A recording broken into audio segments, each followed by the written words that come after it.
अस्सलाम वालेकुम। First year chemistry chapter 3 पढ़ रहे हैं हम, गैसेस वाला चैप्टर है। आज हमने पढ़ना है एक नया लॉ, चार्ल्स लॉ। ये निस्बतन ये आज वाला टॉपिक काफ़ी आसान है, नेक्स्ट वाला ज़रा थोड़ा सा मुश्किल है। बहरहाल आज वाला अगर आपको सही आ जाएगा तो आगे भी आ ही जाएगा। देखें,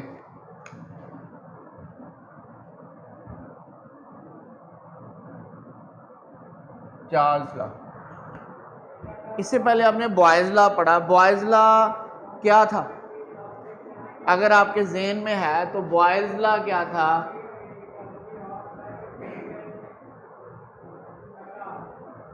उसमें वॉल्यूम और प्रेशर ये इन्वर्सली प्रोपोर्शनल थे। कांस्टेंट क्या चीज़ें थी? ये दोनों वेरिएबल्स थे। वेरिएबल मीन इनकी वैल्यू चेंज होनी थी, और नंबर ऑफ मोल्स एन से डिनोट करते हैं, एंड टेम्परेचर, ये दोनों कांस्टेंट्स थे।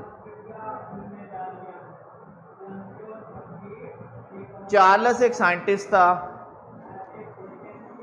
इसने 1787 में ना एक साइंटिस्ट था, इसने ना वॉल्यूम और टेम्परेचर के दरमियान रिलेशनशिप डिस्कस किया, स्टडी किया।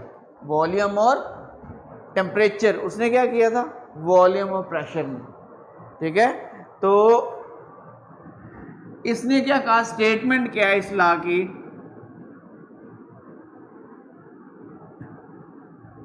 The volume of a given mass of a gas is directly proportional to its temperature. Temperature है एब्सोल्यूट टेम्परेचर। एब्सोल्यूट टेम्परेचर कहते हैं केल्विन स्केल वाला। आपने पढ़ा हुआ है 9th में या 10th में कि एक सेंटीग्रेड स्केल होता है, फ़ारेनहाइट स्केल होता है और केल्विन स्केल होता है। जो केल्विन स्केल है ना, वो होता है एब्सोल्यूट स्केल। ये हम डिटेल से अगले टॉपिक में पढ़ेंगे। तो volume of a given mass of a gas, जब आप गिवन मैस कह देंगे ना, इसका मतलब mass constant, number of moles constant, ठीक है, is directly proportional to its absolute temperature provided या when pressure is kept constant. जब आपने गिवन मास कह दिया तो मास भी कांस्टेंट हो गया, नंबर ऑफ मोल कांस्टेंट हो गया। फर्क देख लें, इसमें वॉल्यूम प्रेशर के इन्वर्स था, हमने उसको डिनोमिनेटर में बटे में लिखा था। यहाँ पे डायरेक्ट रिलेशन है, ठीक है। तो आगे समझ स्टेटमेंट की, volume of a given mass of a gas is directly proportional to its temperature when the pressure is kept constant. जब प्रेशर आपने कांस्टेंट रखना है, ठीक है। अब जब आप इस प्रोपोर्शनैलिटी कांस्टेंट को इक्वल में चेंज करते हैं तो क्या होता है? कांस्टेंट लगाते हैं, तो वे इसको इक्वल में कन्वर्ट करें, आ जाएगा आपके पास के टी। अब यहाँ पे के इधर मल्टीप्लाई और टी को इस साइड पे ले आए, ये इधर मल्टीप्लाई हो रहा है, इधर आके ये डिवाइड हो जाएगा और ये आ गया आपके पास के। इसका क्या मतलब? इसका मतलब है वॉल्यूम और टेम्परेचर की जो रेशियो है, अगर आप डिवाइड कर देना, ये डिवाइड हो रहे हैं ना, उसको रेशियो बोलते हैं। Ratio volume to temperature is constant. उसमें क्या आ रहा था, याद है?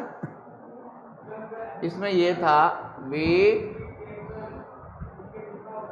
Is equal to k over p, ये पी उधर गया तो p v is equal to constant था। ये था प्रेशर और वॉल्यूम मल्टीप्लाई हो रहे थे, इधर वॉल्यूम और टेम्परेचर डिवाइड हो रहे हैं। इसका क्या मतलब है?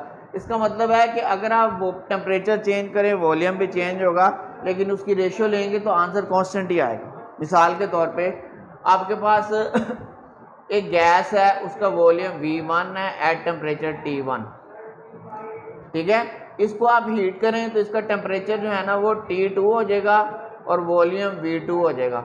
अब इसकी रेशियो लेंगे तो आपके पास आएगी ये V1 over T1 is equal to के। ये इक्वेशन 1 हो गई। इसकी रिलेशन लेंगे, आएगा V2 over T2 is equal to के। ये इक्वेशन 2 हो गई।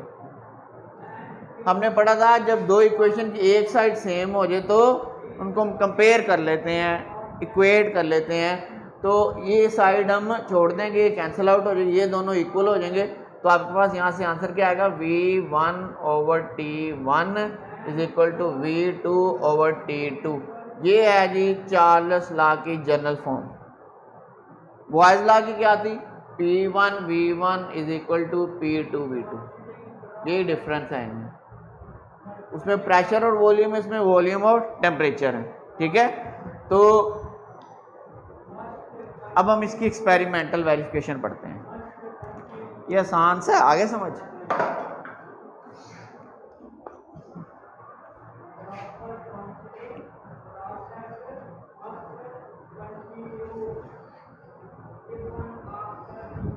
Experimental verification of Charles law, ये भी आसान ही है, देखें।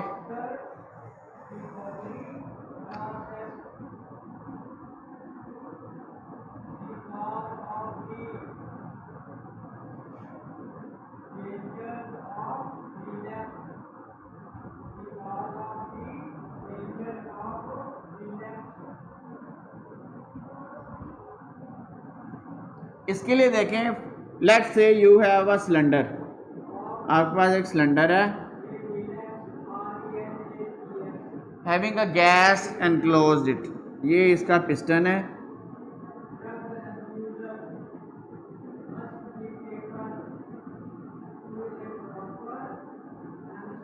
इसमें ये gas, let's suppose that you have a gas enclosed in a cylinder, एक सिलेंडर में बंद है, that cylinder is having a piston which is adjust movable, ऊपर नीचे हो सकता है। ठीक है, अब इस सिलेंडर में जो गैस है इसका वॉल्यूम होगा V1, कोई ना कोई तो इसने जगह घेरी है ना। अब इसका कोई टेम्परेचर भी होगा T1, 0, 5, 10 जो भी होगा। अब आप क्या करें, इसको हीट करें, यहाँ पे आप कैंडल जला दें, कोई बर्नर जला दें, तो क्या होगा, हीट से ये हीटअप होगी, मॉलिक्यूल पुश करेंगे इसको और ये पिस्टन ऊपर चला जाएगा। सेकंड कंडीशन क्या होगी, कंटेनर उतना ही रहेगा सिलेंडर, लेकिन पिस्टन अब यहाँ पर आ जाएगा।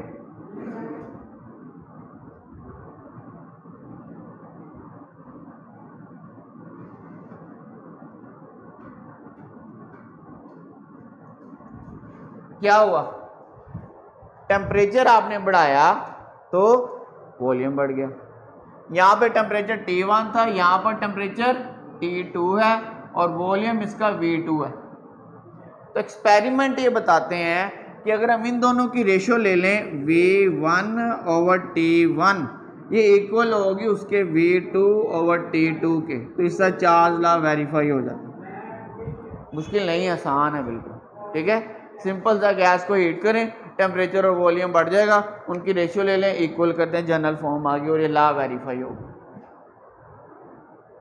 आगे एक एग्जांपल है इसकी, वो आप ज़रा मुझे लिखवाएंगे डेटा उसका, ज़रा बोलेंगे ज़रा। एग्जांपल नंबर 2 है, 1 मिनट ज़रा। एग्जांपल 2 क्या है जी, हाँ बस इतना ही। वॉल्यूम है ये V1 250 क्यूबिक सेंटीमीटर। ये ऐसा यूनिट ना डेसीमीटर क्यूब है, तो हम ना इसको डेसीमीटर क्यूब में कन्वर्ट करेंगे।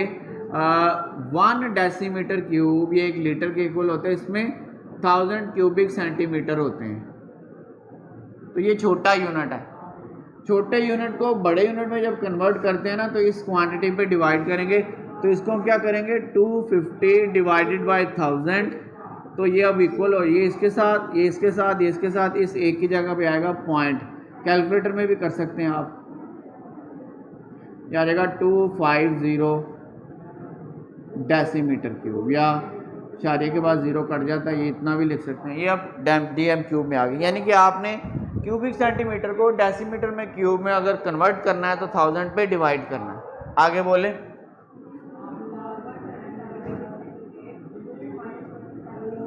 हाँ उसको ठंडा किया, कहाँ से, टेम्परेचर पहला उसने कहा है 127 डिग्री सेंटीग्रेड और T2 दूसरा उसने कहा -27, यही है ना।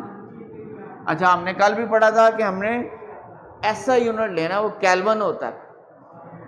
डिग्री सेंटीग्रेड को केल्विन में कन्वर्ट करने के लिए इसमें 273 ऐड करेंगे, तो इसमें भी आप 273 रखें, ऐड करें 127 + 273 ऐड करें तो ये आ गया 400 केल्विन। इसमें भी आप ऐसे करें -27 डिग्री सेंटीग्रेड प्लस 273। अब ये माइनस का है, ये प्लस का है, ये आप बाद में साथ में लगा दें। माइनस का ये प्लस का, ये प्लस वाली बड़ी वाली, इसमें से ये माइनस करेंगे तो आपके पास आ जाएगा 246 केल्विन। आगे calculate the new volume, V2 new volume होगा क्योंकि V1 पहले, ये आपने निकालना है। आगे बस, और भी लिखा होगा, दोबारा बोलो शुरू से।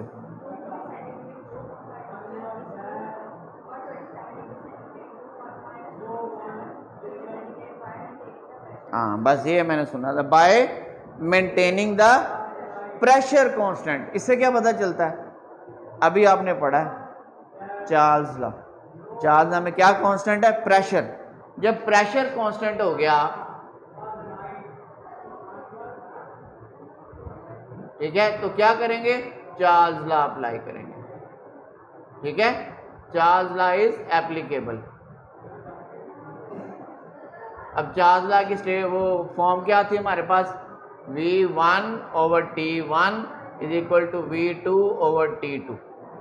वैल्यूज पुट करें, V1 की जगह पे आप लगाएंगे ये 0.25 डिवाइडेड बाय T1 की जगह पे ये 400 इज इक्वल टू V2 की जगह पर ये V2 ही आएगा, ये आपने फाइंड आउट करना है, और T2 की जगह पर ये 246। जब इस तरह की फॉर्म आ जाए तो क्या करते हैं, वो भी कर सकते हैं, या जब दो आपके पास रेशियोज हो तो उनको क्रॉस मल्टीप्लिकेशन करते हैं, ज़रबे चिली पाई कहते हैं। इसको इससे मल्टीप्लाई करते हैं, इसको इससे मल्टीप्लाई करते हैं। तो V2 को आप इससे कर लें तो ये आ जाएगा V2 into 400 is equal to, इसको इससे मल्टीप्लाई करेंगे, ये आ जाएगा 0.25 इंटू 246। यहाँ से V2 निकालें, ये आ जाएगा 0.25 इंटू 246 डिवाइडेड बाय, ये इधर डिवाइड होगा आगे, इसको आप कैलकुलेटर में कैलकुलेट करें तो आपके पास आएगा 0.153, और यूनिट इसका वही आएगा जो आपने यहाँ पे लगाया डेसीमीटर क्यूब। अब आप इसको दोबारा चेंज कर सकते हैं, इसमें जो क्वेश्चन में दिया, इतना भी रहने दें फिर भी ठीक है, लेकिन बुक वाले ने किया है। अब देखें DM क्यूब बड़ा यूनिट है, इसको आपने क्यूबिक सेंटीमीटर में करना है तो 1000 से मल्टीप्लाई करना पड़ेगा। तो आप क्या करेंगे, V2 is equal to 0.153 into 1000। अब 1000 की वजह से ये इशारिया यहाँ 3 0 इधर आ जाएगा, तो ये आ जाएगा 153। अब ये क्यूबिक सेंटीमीटर में आ गया। तो ये आपका चार्ल्स लॉ कंप्लीट हो गया।